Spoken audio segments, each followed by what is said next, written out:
کو بھائی سے لڑا دیں گی اور دست و گریباں کر دیں گی اور مسجدوں میں آگ بھڑکتی ہوئی سارے فضا کو اپنی لپیٹ میں لے لے گی، مسجدوں میں لڑائیاں شروع ہو جائیں گی، اور کیا ہوگا؟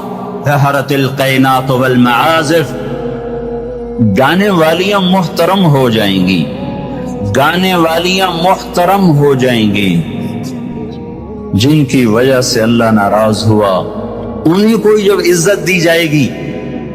گانے والیاں ظاہرت کا دو مطلب ہیں، گانے والیاں عام ہو جائیں گی اور ظاہرت معزز اور محترم ہو جائیں گی۔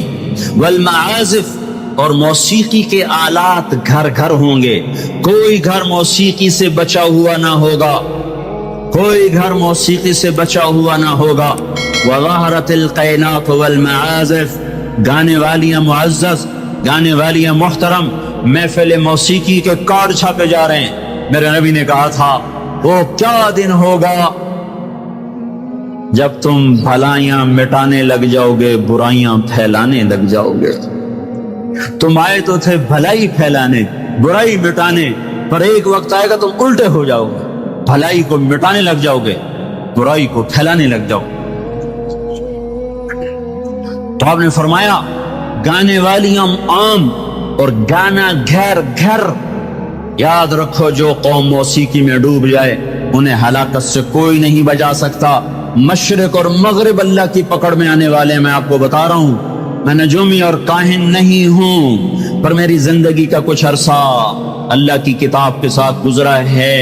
میں تمہیں بتا رہا ہوں مشرق اور مغرب پر آنے والا ہے، آنے والا ہے یہ اللہ، وہ اللہ، وہ بے نیاز اور صمد اللہ، حیاؤں والا اللہ، کفر کو مہلت دیتا آیا، شرک کو مہلت دیتا آیا، بت پرستی کو مہلت دیتا آیا۔ نہیں مہلت دی تو بے حیائی کو نہیں دی۔ جب قومیں بے حیا ہوئی اور ناچ گانا عزت بن گیا، زنا فیشن بن گیا، عورتیں کپڑوں سے باہر آ گئیں، مرد آوارہ ہو گئے، تو پھر اللہ نے زمین کو ہلایا۔ اللہ نے بے حیاؤں کو مہلت ہمیشہ تھوڑی دی ہے۔ مشرق اور مغرب کے سر سے حیا کی چادر اتر چکی ہے، ان کی تو اتر گئی تھی، وہ ہماری بھی اتارنے کے چکر میں ہیں، ان کی تو اتر گئی تھی، وہ ہماری بھی اتارنے کے چکر میں ہیں۔ اور جس دن اللہ کا نظام چلے گا پھر اسے کوئی روک سکتا ہے؟ أَأَمِنْتُمْ مَنْ فِي السَّمَاءِ أَنْ يَخْسِفَ بِكُمُ الْأَرْضَ فَإِذَا هِيَ تَمُورُ، تمہیں کھڑوں کو زمین میں دھنسا دوں، اپنے اللہ کو روک لو گے؟ أَأَمِنْتُمْ مَنْ فِي السَّمَاءِ أَنْ يُرْسِلَ عَلَيْكُمْ حَاصِبًا فَسَتَعْلَمُونَ كَيْفَ نَذِيرٌ، تمہارے اوپر پتھر برسا دوں تو اپنے رب کو روک لو گے؟ وَلَقَدْ كَذَّبَ الَّذِينَ مِنْ قَبْلِهِمْ فَكَيْفَ كَانَ نَكِيرٌ، تم سے پہلوں نے جھٹلایا، تیرے رب نے پکڑ کے دکھایا، کچھ تو عبرت کی نظر سے دیکھو۔ مہنجو داڑو چلو بہت دور ہے، ٹیکسلا کیوں نہیں چلے جاتے ہو؟ یہ گندھارا کی تہذیب پہ کیوں نہیں کھڑے ہو کہ تم غور کرتے ہو؟ ان کے ٹوٹے مکان، ان کی دفن شدہ تہذیبیں اور ان کے ویران حویلیاں، مہنجو داڑو کی تہذیب، ہڑپا کی تہذیب، یہ تو میرے دیش کے اندر ہے، مجھے باہر نہیں جانا پڑے گا، مجھے روم کے کھنڈر دیکھنے کے لیے اٹلی جانے کی ضرورت نہیں ہے، اردن جانے کی، ترکی جانے کی ضرورت نہیں ہے، یہی کھنڈر بتا رہے ہیں۔ میں بھی کبھی کسی کا سر پر غرور تھا۔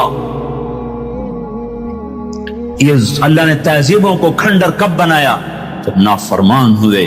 لوط علیہ السلام کی قوم بے حیا تھی، ان کے کفر کا الزام سارے قرآن میں ایک دفعہ لگا ہے ان پر۔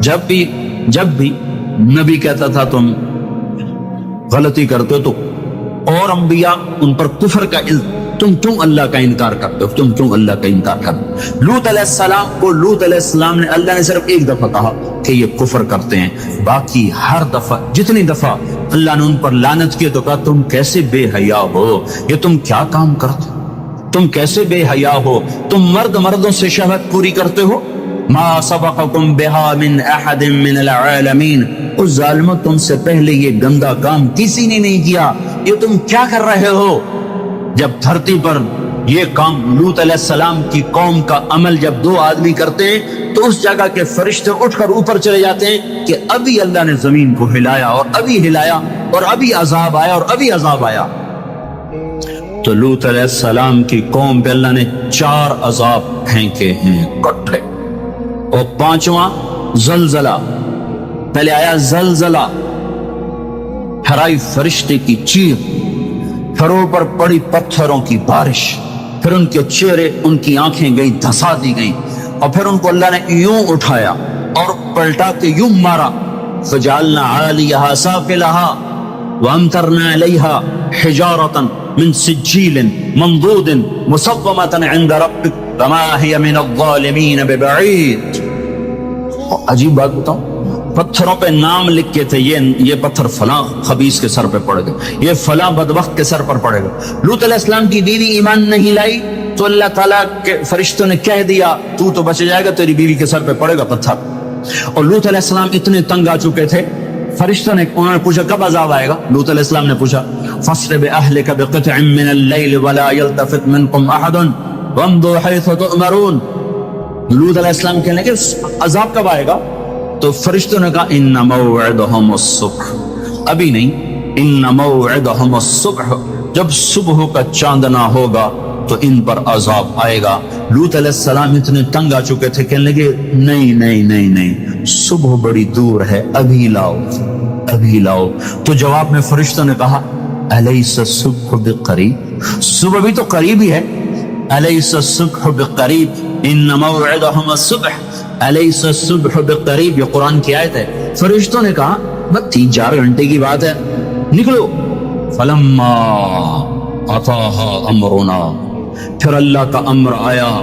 کہاں ہے اللہ؟ کیا ہمارا کیا پڑھے لکھا دور ہے، سائنس کا دور ہے، ترقی کا دور ہے، پلیٹیں ہلتی ہیں، اللہ ویلا بیٹھا ہوا ہے. ہاں واپس آؤ واپس آؤ. عقل کی پرستش نے یونان کو کیا دیا، رب کی پرستش نے دیا جو بھی دیا. اللہ اس کا رسول کی غلامی سے سہرے بندے ہیں جس کے بھی بندے ہیں. وہی عزت کی سیڑھیوں پر چڑھا ہے جس نے اللہ رسول کے غلامی قدم بھرا ہے، جس نے ان کی چوکٹ کو چوما ہے، وہی دنیا اور آخرت میں سرخرو ہوا ہے.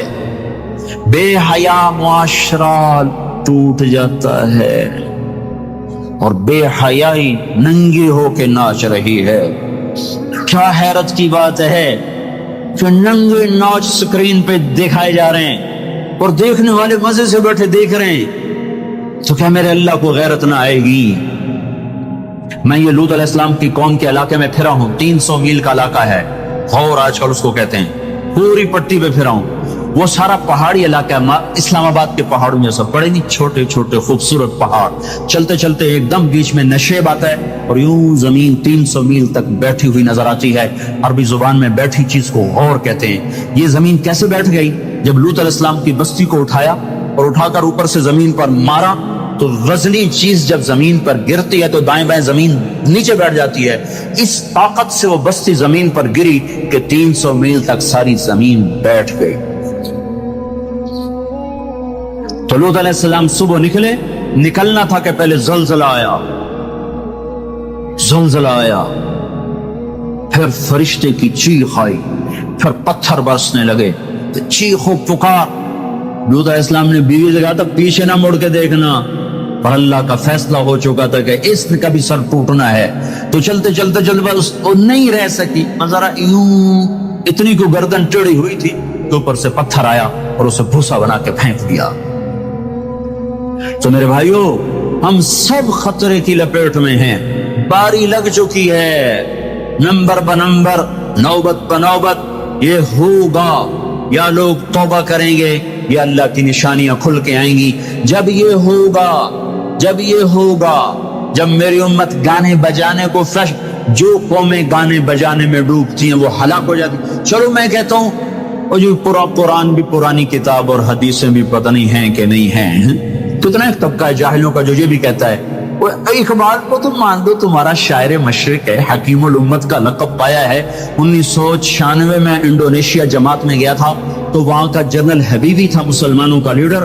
اس سے ملاقات پر اس نے کہا کہ آپ کے شاعر اقبال کی پوئٹری کو ہم نے اپنی زبان میں ٹرانسلیٹ کر کے اپنے نوجوانوں میں جذبہ پیدا کیا۔ میں نے کہا ہماری قوم تو اس کی قدر نہ کر سکی، 7 سمندر پار کی قوم اس کی شاعری سے انقلاب لے آئے، اور انہیں گانوں سے ہی فرصت کوئی نہیں۔ تو اقبال نے کیا کہا تھا؟ تجھ کو بتاتا ہوں کہ تقدیر امم کیا ہے، تمہیں بتاؤں میں قوموں کے عروج و زوال کی کہانی، شمشیر و ثنا اول طاؤس و رباب آخر۔ جب وہ اٹھتی ہیں عزت کے زینوں پر تو نیزوں کی کھڑکھڑاہٹ اور تیروں کی سنسناہٹ اور تلواروں کی جھنکار ان کا نغمہ ہوتا ہے، اور جب وہ ذلت کے گڑھوں میں گرتی ہیں اور پستیوں میں گرتی ہیں تو پھر تان سین ان کا بڑا آدمی بن جاتا ہے، پھر تان سین کے قصیدے پڑھے جاتے ہیں، پھر گلوکاروں کو فنکار بنایا جاتا ہے، پھر ناچنے والیوں کو فنکارہ بنایا جاتا ہے۔ ہائے ہائے ہائے ہائے، 6 لاکھ کو کیا جواب دو گے؟ پاکستان کے عوام کو 3 ہستیوں کا سامنا ہے، ساری دنیا کو 2 کا سامنا، ایک اللہ کا ایک اس کے رسول کا۔ پاکستان والوں کو 3 کا سامنا ہے، ایک اللہ کا، ایک اس کے رسول کا، اور ایک ان 6 لاکھ کا جن کی ہڈیوں پر اس ملک کو تعمیر کیا گیا۔ وہ معصوم بچے جو درختوں سے لٹکا کر سینے کے پار کیل کر دیے گئے، وہ عزت مآب بیٹیاں جو خاک و خون میں لوٹا دی گئیں، وہ نوجوان اور بوڑھے جن کی لاشوں سے ٹرینیں بھر بھر کر لاہور کے اسٹیشن پر آتی تھیں۔ ہاں، میں تو مہاجر نہیں ہوں، لوکل آدمی ہوں، لوکل ذمہ دار کا بیٹا ہوں۔ میرے ابا کا ایک مہاجر دوست تھا، اس کی ایک دفعہ وہ کہانی سنا رہا تھا میرے باپ کو، میں بیٹھا سن رہا تھا۔ ہمارے ڈیرے پر جالندھر سے بھاگا کمیاں صاحب سارا ہی خاندان کٹوا کے نکلا۔ کیا خیال ہے یہ 6 لاکھ کیسے پڑا ہے؟ اس سے زیادہ ہی ہوگا، یہ تمہارے گریبان پکڑیں گے، اسی لیے بنایا تھا ملک کے جگہ جگہ زنا کے اڈے کھل جائیں، شراب بکے، ناچ گانے کی محفلیں ہوں، ہمارے خون کی یہی قیمت ہے۔ آئے انسان ظالم ہے، بھول جاتا ہے 50 کی دہائی میں پیدا ہونے والوں نے ان نوحوں کی تھوڑی بہت سداد باز گشت سنی ہوئی ہے۔ تمہیں کیا خبر کتنی جوانیاں رل گئیں، کتنی ماؤں، کتنی مائیں، کتنے بیٹے، کتنے باپ، کتنی بہنیں، کتنے سہاگ، کتنی جوانیاں اس بھٹی میں جل کے گل کے راکھ ہوئیں، پھر اس خطے کو وجود ملا۔ کہنے کہ میں رات کو چلتا تھا، دن کو چھپتا تھا کماد کے کھیت میں، پیچھے سکھ، آگے منزل کا پتہ کوئی نہیں کدھر جانا ہے۔ رخ لاہور کا تھا، پہنچ گیا دریائے ستلج۔ اس وقت ستلج زندہ تھا، اپنی روانیوں کے ساتھ بہتا تھا، ایسے سویا ہوا ستلج نہ تھا۔ اب آگے ستلج، پیچھے سکھ، یا کرپان پڑے یا پانی، 2 میں سے ایک ضرور ہے، یا اگر آگے موت یا پیچھے موت۔ یا میرے جی میں آیا سکھوں کے ہاتھوں مرنے سے بہتر ہے پانی میں مر جاؤں۔ تیرنا نہیں آتا تھا کہ میں نے ایک لکڑی اٹھائی، اس کو آسرا بنایا، میں نے کہا اے مولا زندگی ہے تو پار لگا دے، تیرنا مجھے آتا نہیں۔ کہ میں اس لکڑی پہ بیٹھا اور ایسے ہی پانی کو ہٹاتا ہوا تھوڑا تھوڑا آگے بڑھا۔ جب ذرا سا میں بیچ گیا ہوں تو میں نے کیا دیکھا کہ سارا دریائے ستلج لاشوں سے بھر کے بہ رہا تھا۔ ان کو پانی نے کفن دیا، انہیں ستلج کی مچھلیوں نے قبر دی۔ یہ تم سے پوچھیں گے، بددانتوں سے پوچھیں گے، ظالموں سے پوچھیں گے، ان ناچنے والوں سے پوچھیں گے، اور یہ ناچ کی محفلیں سجانے والوں سے پوچھیں گے ہماری ہڈیوں کی کیا قیمت ہے، ہمارے خون کی کیا قیمت ہے۔ کاش تم اپنی تاریخ ہی پڑھ لیتے۔ تاریخ اسلام چھوڑ دو، لمبا موضوع ہے، تاریخ پاکستان پڑھ لو، اور نہیں تو نسیم حجازی مرحوم کی خاک و خون پڑھ لو۔ میں نے اسکول لائف میں خاک و خون پڑھی تھی، 1 مہینہ میں روتا رہا تھا۔ میرا ایک بھانجا تھا، اس نے حفظ کیا، داڑھی منڈا دی، مجھے بڑا غم، کہ یہ اس نے ظالم نے کیا ظلم کیا. اس نے کہیں خاک و خون پڑی, اس نے ایسی توبہ کی, داڑھی بھی رکھ لی, پتلون بھی چھوڑ دی. اپنی تاریخ کو بھلا دینے والی قومیں بے نشان ہو جاتی ہیں. وہ قافلہ ہوتا ہے پر جس کی کوئی منزل نہ رہے. وہ راہی ہوتے ہیں جنہیں راستوں کی سمت کا کچھ پتہ نہیں رہتا. کھانا پینا یہ زندگی ہے, ہم کسی کام کے لیے آئے ہیں. اور کیا ہوگا؟ وَلُبِسَ الْحَرِيرُ, مرد ریشم پہنیں گے. اور کیا ہوگا؟ وَشُرِبَتِ الْخُمُورُ, شراب پی جائے گی. اور کیا ہوگا؟ وَلَعَنَ آخِرُ هَذِهِ الْأُمَّةِ أَوَّلَهَا, اس امت کے آج کے لوگ پہلے لوگوں کو گالیاں بکیں گے, دیوانہ کہیں گے. اونٹوں کے لوگ تھے, پتھروں کے لوگ تھے, خچروں کے لوگ تھے, کھوتوں کے لوگ تھے. ہم راکٹ والے, ہم راکٹ والے. اور تمہارا نبی گدھے پہ سوار رہا ہے. سواری عزت کی چیز ہوتی تو میرے نبی کو اللہ براق ہر وقت حاضر کرتا. اللہ کے نبی کے 2 گدھے تھے, ایک کا نام عفیر تھا, ایک کا نام یافور تھا. آپ کبھی اس پہ سوار ہوتے, کبھی اس پہ سوار ہوتے. پھر آپ نے خچر پر بھی سواری کی ہے, ایک کا نام دلدل تھا, ایک کا نام فضہ تھا. پھر آپ نے اونٹنی پر بھی سواری کی ہے, ایک کا نام عزبا تھا, ایک کا نام شہبا تھا, ایک کا نام جدعا تھا, ایک کا نام قصوا تھا. پھر آپ نے ایک اونٹ پر بھی سواری کی ہے, اس کا نام عسکر تھا. پھر آپ نے امت کے مالداروں کو بھی گنجائش دے دی. آپ نے گھوڑوں پر بھی سواری کی ہے, وہ چھوٹے موٹے گھوڑے نہیں, بڑے عالی شان. ایک گھوڑے کا نام ورد تھا, ایک کا نام یعصوب تھا, ایک کا نام یعقوب تھا, ایک کا نام مرتجل تھا, ایک کا نام سکب تھا, ایک کا نام سبحہ تھا, ایک کا نام لزاز تھا, ایک کا نام قراس تھا. یہ سارے حسین گھوڑے تھے جن پر آپ نے کبھی کبھی سواری فرمائی کہ اگر میری امت کا کوئی مالدار اچھی سواری رکھنا چاہے تو میں گنجائش دیتا جاؤں کہ میں صرف غریبوں کا نبی نہیں ہوں, مالداروں کا بھی نبی ہوں.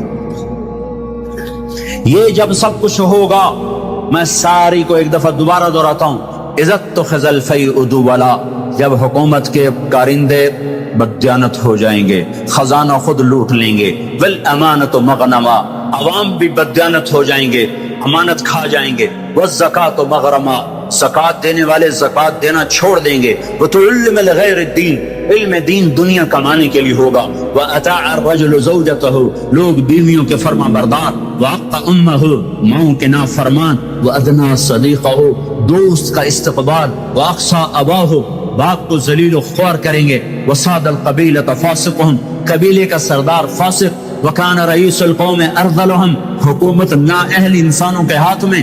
وَأُكْرِمَ الرَّجُلُ مَخَافَةَ شَرِّهِ, ایک دوسرے کو سلام کریں گے بیچ میں نفرتیں چھپا کر.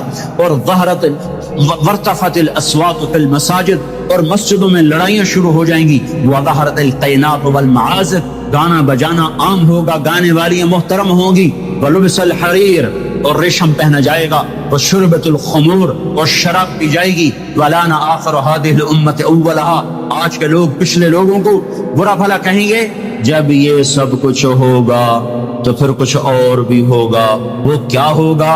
فَلْيَرْتَكِبُوا عِنْدَ ذَلِكَ رِيحًا حَمْرَاءَ وَزَلْزَلَةً وَخَسْفًا وَقَذْفًا وَآيَاتٍ مُتَتَابِعَاتٍ, تو پھر میری امت انتظار کرے, ان پر ہوائیں پاگل بن کے جھپٹیں گی. ہواؤں کا رنگ سرخ ہو جائے گا, زمین زلزلوں پہ آ جائے گی, زمین میں دھسا دیے جائیں گے, پتھر برسا دیے جائیں گے, اور اوپر نیچے عذاب کے دہانے کھل جائیں گے. جب تک توبہ نہ ہوگی یہ راستہ بند نہ ہوگا, یہ پکڑ بند نہ ہوگی. میرے بھائیوں, آپ سب کی میں منت کرتا ہوں, ہاتھ جوڑتا ہوں, اور اعتکاف والوں کا شکر گزار ہوں کہ انہوں نے اللہ کے غصے کو ٹھنڈا کرنے والا کام کیا. آپ سب سے بھی کہتا ہوں کہ ہم سب اللہ کے دربار میں جھک کر توبہ کریں. یہ توبہ کا وقت ہے. یوم دعا منانے کی چیز نہیں ہے, وہ یہ رونے کی چیز ہے. رو کہ وہ روٹھا ہوا ہے, اور اسے منانا سب سے آسان ہے, سب سے آسان ہے. میرے ایک بزرگ مجھ سے ناراض ہو, ڈیرے میں, بھرے ڈیرے میں 1 گھنٹہ میں زمین پر بیٹھ کے ان کی منتیں کرتا رہا. زمین پر وہ چارپائی پر نوکر کھڑے ہوئے, رشتہ دار کھڑے ہوئے, اور میں معافی مانگ رہا ہوں کہ میں نہیں کرنا ہے, مینوں پتا ہے تو بڑا بڑا مولوی ہے, میں تینوں معاف نہیں کرنا. ایک گھنٹہ منتیں کروا کر پھر معاف کیا. خون کا قریبی رشتہ. اور میرا اللہ کیسا ہے؟ میرا اللہ کیسا ہے؟ اے ہائے یا ابن آدم لو بلغت ذنوبك عنان السماء ثم استغفرتنی غفرت لك ولا ابالی. میرا بندہ حوصلے نکال لے گناہ کرنے کے. اتنے کر کے اسلام آباد کو نہ بھر، اتنے کر کے پاکستان کو نہ بھر، ہند و سندھ کو نہ بھر، 7 زمینوں کو بھر دے. پھر تہ بتہ گناہوں کو رکھتا جا اور خلاؤں کو بھر دے. چاند تاروں کی روشنی چھین لے، سورج کو کالا کر دے اپنے گناہوں سے، اور اپنے گناہوں کو میرے آسمان کی چھت کے ساتھ آ کر پھنسا دے. اتنے گناہ کرنے کے بعد تو نے ایک دفعہ اگر کہہ دیا یا اللہ معاف کر دے تو میں سارے معاف کر دوں گا. ولا ابالی. کوئی ہے مجھے پوچھنے والا؟ مجھے کوئی پوچھ سکتا ہے کہ کیوں معاف کیا؟ مجھے کوئی پرواہ نہیں ہے. تم توبہ کرنے والے بنو، مجھے معاف کرنے میں دیکھو گے کوئی دیر نہ لگے گی. من تقرب الی تلقیتہ من بعید. ساری زندگی کٹ گئی عشق بتا میں.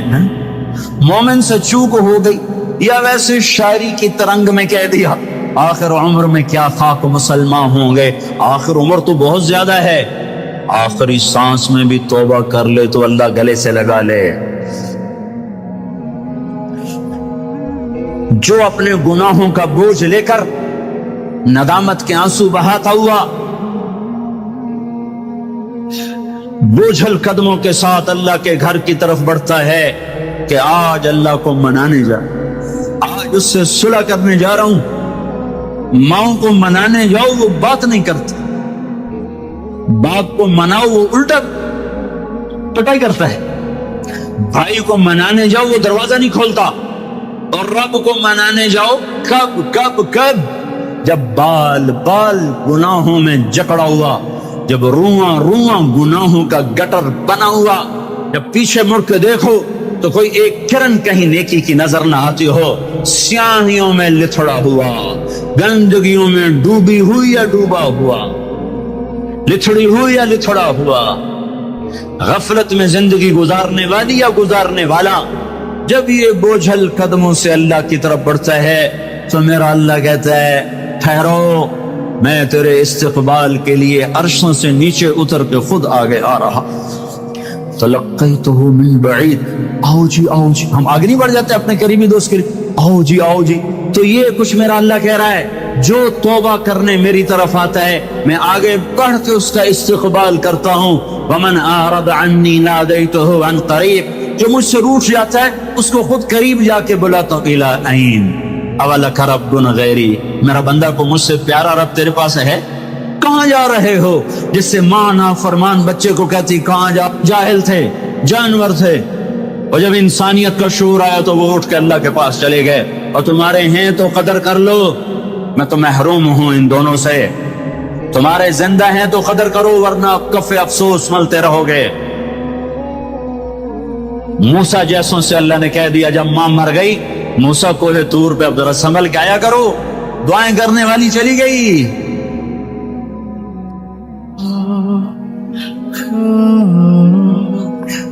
ہائے تو میرا اللہ کیا کہتا ہے؟ آؤ میں تیرا استقبال کرتا ہوں، آ جا.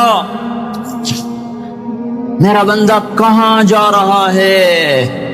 فَأَيْنَ تَذْهَبُونَ یا ایہا الانسان ما غرک بربک الکریم. کاش اس آیت کے اندر کا شہد میں آپ کو نکال کے دکھا سکتا، اس کے اندر میں اللہ کی محبت میں آپ کو دکھا سکتا کہ اللہ کیسے پکار رہا ہے، یا ایہا الانسان، او میرا بندہ، او میری بندی، کہاں جا رہے ہو؟ ما غرک بربک الکریم. اور کبھی رب بھی ظالم ہو سکتا ہے. تیری ماں تجھ پہ ظلم کر سکتی ہے، عین ممکن ہے کہ مائیں ظالم ہوں. خیزوران نے اپنا سگا بیٹا قتل کر دیا. ہارون رشید کی ماں خیزوران، مہدی کی بیوی، ہادی ہارون کی ماں، مہدی کے مزاج پہ سوار تھی. مہدی اس کے پیچھے بھی جیسے نور جہاں جہانگیر پہ چھا گئی، خیزوران مہدی پہ چھا گئی. جب وہ مر گیا تو ہادی خلیفہ بنا، انہوں نے کہا اما اب گھر کے اندر بیٹھنا ہے، باہر نہیں آنا، چار دیواری میں تیرا ہر حکم چلے گا، حکومت کے معاملات میں دخل نہیں دینا۔ رات سوتے کو ماں نے مروا دیا۔ مائیں تو یہ ظلم کرتی چلی آئی ہیں، پر تیرا رب ہرگز ہرگز ہرگز ہرگز ہرگز کبھی ظلم نہیں کر سکتا، کبھی ظلم نہیں کر سکتا، کبھی ظلم نہیں کر سکتا۔ یہ بچے کیوں مر گئے، یہ معصوم کیوں مر گئے، یہ پتھر کیوں ہل گئے، یا غریب لوگ تھے ان کو کیوں پکڑ لیا؟ ان مت کرو یہ باتیں، مت کرو یہ باتیں، ان سے توبہ کرو، توبہ کرو، توبہ کرو۔ میرے اللہ سے زیادہ مہربان کوئی نہیں ہے، جنت کوئی مفت کا سودا ہے۔ وَلَنَبْلُوَنَّكُمْ بِشَيْءٍ، میں نے تمہیں آزمانا ہے دکھ دے کر بھی، سکھ دے کر بھی۔ وَنَبْلُوكُمْ بِالشَّرِّ وَالْخَيْرِ فِتْنَةً، میں نے تمہیں آزمانا ہے راحت دے کر بھی، مصیبت دے کر بھی۔ مَا أَصَابَكُم مِّن مُّصِيبَةٍ فَبِمَا كَسَبَتْ أَيْدِيكُمْ، جو تم پر مصیبت آئی ہے تمہارے ہاتھوں کی کمائی ہے۔ یہاں عذاب کی طرف اشارہ ہے، یہاں عذاب کو بتایا جا رہا ہے۔ مَا أَصَابَكُم مِّن مُّصِيبَةٍ فَبِإِذْنِ اللَّهِ، تم پر جو مصیبت آئی ہے اللہ کے امر سے آئی ہے۔ یہاں امتحان کی طرف اشارہ ہے۔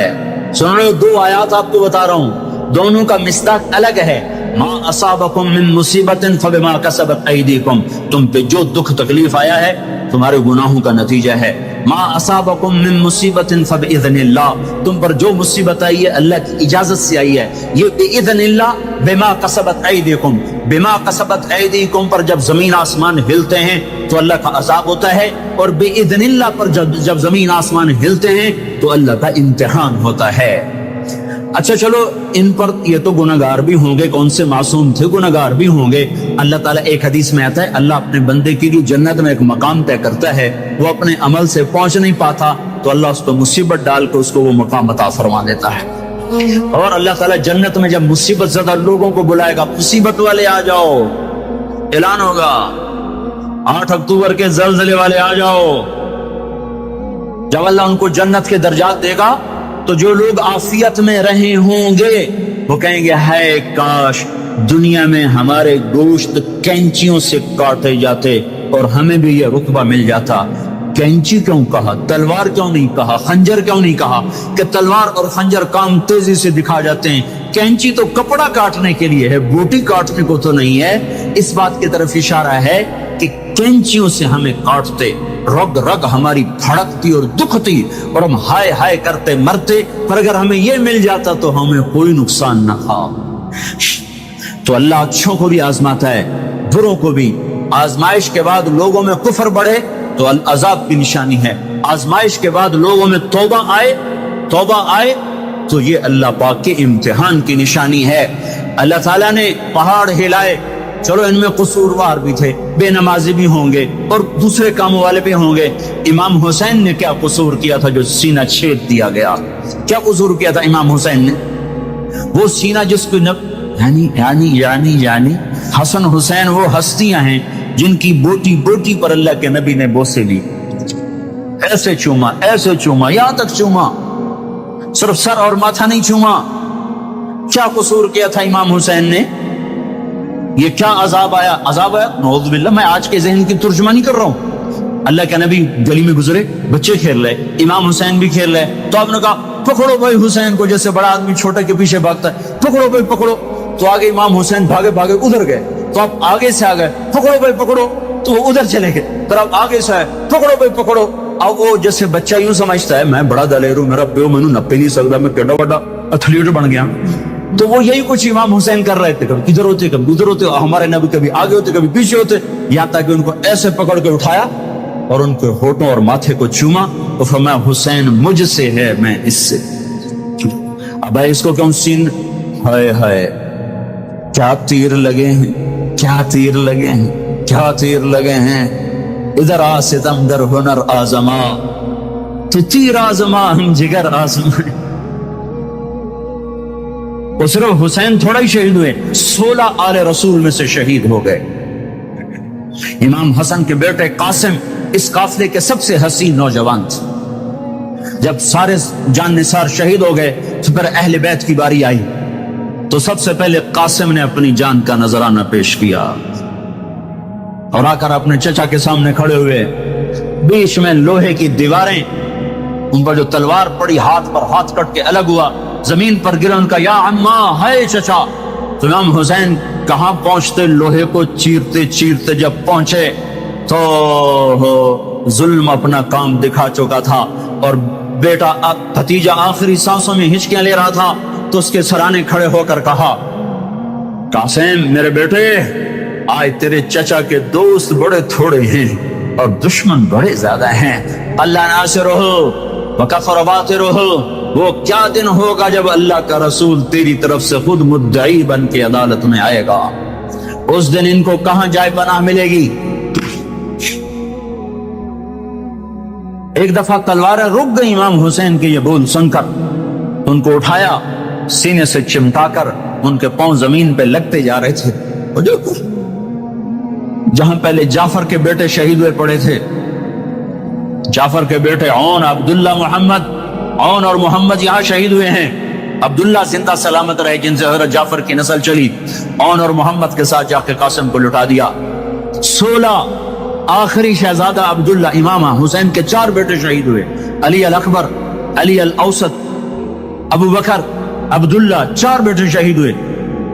آخری بچے عبداللہ ہیں, 2 سال کو ان کو بلوایا ملنے کے لیے, پیار کرنے کے لیے.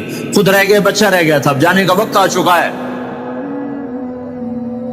تو اس کو پیار کر کے وہ بچہ ایسے تڑپ رہا تھا پیاس کی شدت سے, اتنے میں سنسناتا تیر آیا اور عبداللہ کے سیدھا آ کر گلے میں لگا. خون کا فوارہ چھوٹا. اسماعیل علیہ السلام کی پیاس بجھائی زمزم کے پانی سے, اور حسین کے لال کی پیاس بجھائی اس کے اپنے خون جگر سے. یہاں دل پھٹ گیا ہے, دل ہی تو ہے نہ سنگ و خشت, درد سے بھرنا آئے کیوں. صبر کا پیمانہ لبریز ہو گیا, اور بیٹے کے خون کو دونوں ہاتھوں میں لے کر ایسے لپ بنا کر یوں آسمان کی طرف اٹھایا. اے میرے رب, اگر تو نے اپنی مدد کو روک لیا ہے تو میرا تجھ سے گلہ کوئی نہیں. ہمیں یہ سبق دیا گیا ہے کہ اللہ کوئی مصیبت لائے, یا اللہ ہم تیرے غلام, ہم تیرے غلام. سنو, ابن ماجہ کی روایت ہے کہ آپ نے فرمایا, اگر اللہ تعالیٰ ساری دنیا کے انسانوں کو, ساری دنیا, سارے آسمان کے فرشتوں کو جہنم میں ڈال دے تو اللہ ظالم نہیں ہے. اللہ کریم ہے, کریم ہے, کریم ہے. امتحان ہے ہمارا بھی. جو مر گئے جنت میں چلے گئے, دیکھتے نہیں ہو رمضان میں مرے ہیں, اور رمضان میں تو حساب نہیں ہوتا. اب اللہ تعالیٰ کوئی تمہاری طرح کھاتے دار تھوڑا ہی ہے کہ مہینے کے بعد پھر اچھا جی ہوتا حساب دے دو. جب ایک دفعہ چھوڑا تو چھوڑ دیا. رمضان میں مرنے والوں کا حساب نہیں. معصوموں کے ساتھ مرے ہیں, تو جب معصوموں نے آگے جا کر ماؤں کی سفارش کی ہوگی تو خود ہی مائیں بھی سیدھی جنت میں, وہ بھی جنت میں. اللہ کے راستے میں نکلنے والوں کی حیرت انگیز کارگزاریاں. حضرت مولانا طارق جمیل صاحب فرماتے ہیں, اللہ تعالیٰ نے دین مکمل کیا, اس کی حفاظت کی, پھر ایک پاکیزہ جماعت تیار کی جنہوں نے اس کو اللہ تعالیٰ کے محبوب سے مینا کی وادیوں میں لے لیا. اور آپ کی وفات کے بعد صرف 99 ہجری میں اسلام کی آواز دھبیل پور تک پہنچی, کشمیر تک پہنچی. سن 50 ہجری میں محمد بن ابی صفرہ کابل کے راستے پشاور سے نکلتے ہوئے, لاہور سے نکلتے ہوئے کلات تک پہنچے. کلات میں 7 صحابہ, تابعین کرام, شہداء آج بھی پہاڑ کے دامن میں سوئے ہوئے ہیں. اور محمد بن قاسم رحمت اللہ علیہ سن 90 ہجری میں وہ دیوبل کے راستے سے سندھ آئے اور ملتان تک پہنچے, دبیل پور تک پہنچے, اور ادھر قیتبہ بن مسلم الباہلی کاش گنج تک پہنچے. اور حضرت عبد الرحمن بن عباس, عقبہ بن نافع, ابو جمع انصاری, ابو لبابہ انصاری, رویفہ انصاری, یہ وہ صحابہ کرام ہیں جو شمالی افریقہ, لیبیا, مراکش, الجزائر اور تیونس پہنچے. ان سب مقامات کے اندر ان کی قبریں پھیلی ہوئی ہے. عقبہ بن نافع الجزائر میں دفن ہوئے, ابو جامع تیونس میں دفن ہوئے, عبد الرحمن بن عباس, معبد بن عباس یہ شمالی افریقی میں دفن ہوئے. حضرت عبد الرحمن پیرس سے جنوب کی جانب 200-250 کلومیٹر دور ان کی قبر بنی. اسد ابن سراج اٹلی کے نیچے جزیرہ ہے سسلی, وہاں ان کی قبر بنی. قسم بن عباس کی سمرقند میں قبر بنی. ربی بن زید حارثی کی سرجستان میں قبر بنی. ابو ایوب انصاری رضی اللہ عنہ کی استنبول میں قبر بنی. ابو طلحہ انصاری کی بحیرہ روم میں قبر بنی. برا بن مالک کی تستر میں قبر بنی. نعمان بن کی نحمد میں قبر بنی. عمرو بن ماد